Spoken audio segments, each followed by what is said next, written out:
नमस्कार सभी को।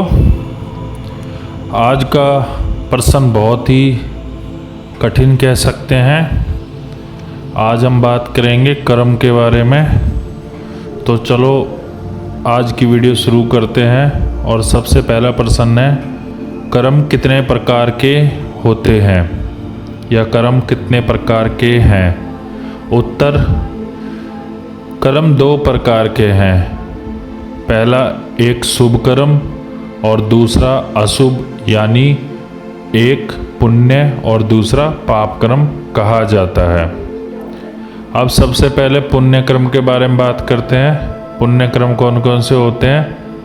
शास्त्र विधि अनुसार भक्ति कर्म, दान, परमार्थ, भूखे को भोजन देना, असहाय की हर संभव सहायता, दया भाव रखना, अपने से दुर्बल से भी मित्र जैसा व्यवहार करना, पर नारी को माता तथा बहन के भाव से देखना, सत्य बोलना, अहिंसा में विश्वास रखना, साधु संतों भक्तों की सेवा व सम्मान करना, माता पिता व वृद्धों की सेवा करना आदि आदि शुभ यानी पुण्य कर्म में आते हैं। अब जानते हैं पाप कर्म के बारे में।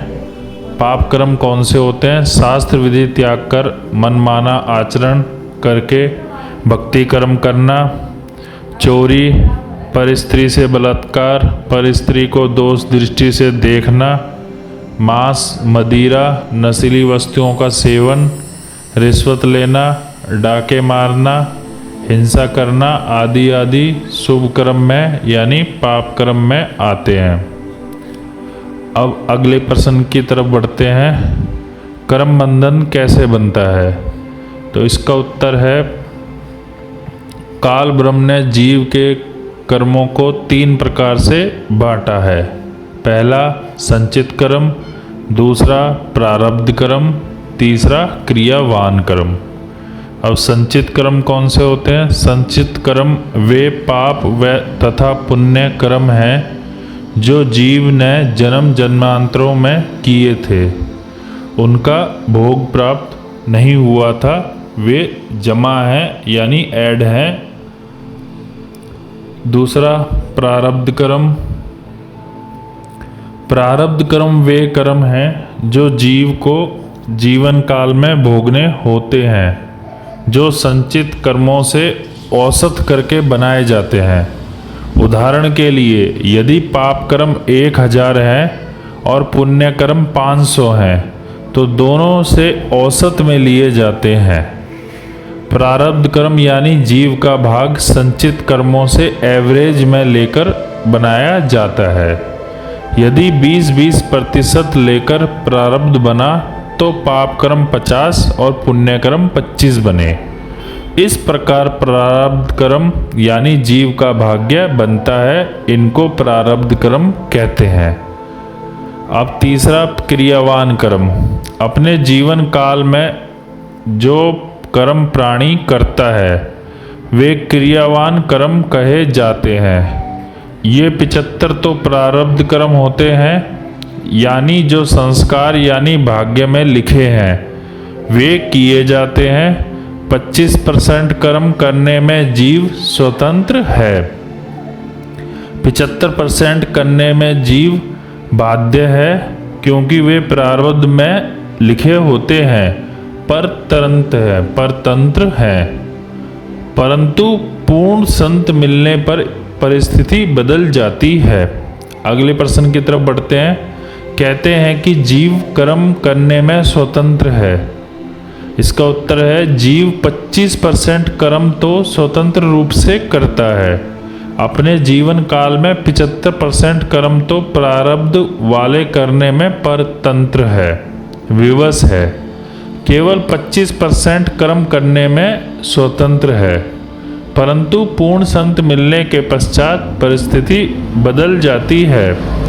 प्रारब्ध में सुसंगत तथा कुसंगत भी लिखी होती है। उदाहरण, जैसे राजा दशरथ जी ने यज्ञ किया था, सुयोग्य पुत्र प्राप्ति के लिए यह क्रियावान स्वतंत्र कर्म था। अन्य संतान 3 पुत्र भरत, लक्ष्मण और शत्रुघ्न तथा पुत्री शारदा थे जो प्रारब्ध से मिले थे। श्री रामचंद्र जी का सीता से विवाह प्रारब्ध था। 14 वर्ष का वनवास सीता राम लक्ष्मण का प्रारब्ध था। जंगल में वनवास के समय पशु शिकार करके मारे वह स्वतंत्र कर्म था।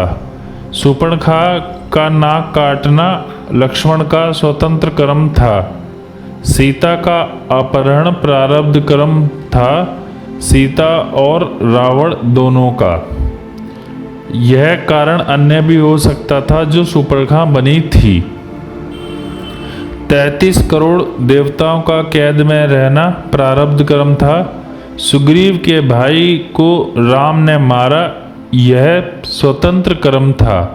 फिर वह संचित कर्मों में जमा होकर प्रारब्ध बना और श्री कृष्ण रूप में श्री रामचंद्र जी वाली आत्मा को भोगना पड़ा, जो शिकारी था, जिसने श्री कृष्ण जी के पैर में विषाक्त तीर मारकर हत्या की।